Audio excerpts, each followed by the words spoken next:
For decades, the United States slashed our trade barriers on other countries while those nations placed massive tariffs on our products and created outrageous non-monetary barriers to decimate our industries. And in many cases, the non-monetary barriers were worse than the monetary ones. They manipulated their currencies, subsidized their exports, stole our intellectual property, imposed exorbitant VAT taxes to disadvantage our products, adopted unfair rules and technical standards, and created filthy pollution havens. They were absolutely filthy, but they always came to us and they said, we're violating, we should pay for it.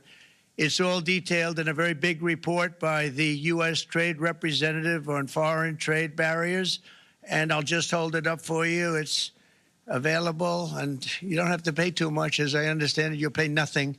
It's a lot of work for something, actually, because it's a special book. It's very, frankly, it's very upsetting when you read it, when you see what people have been doing to us for 30 years.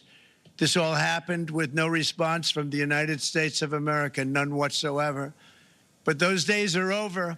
Let me offer just a few examples of the vicious attacks our workers have faced for so many years.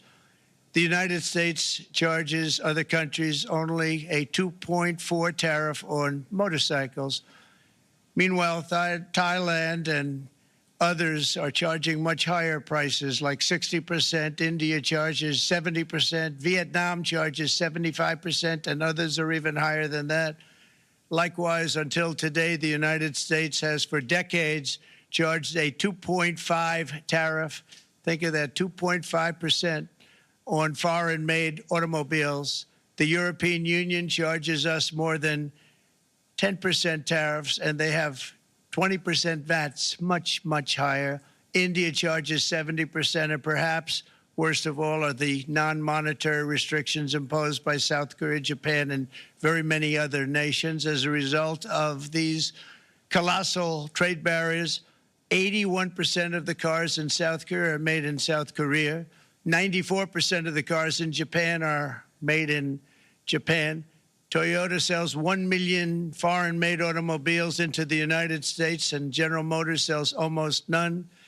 Ford sells very little. None of our companies are allowed to go into other countries. And I say that, friend and foe.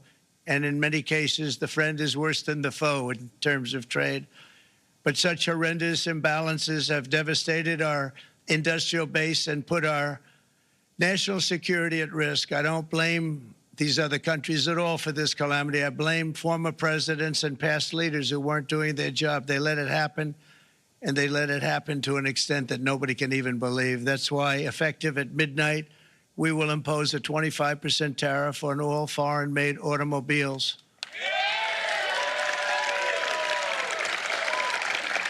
Thank you.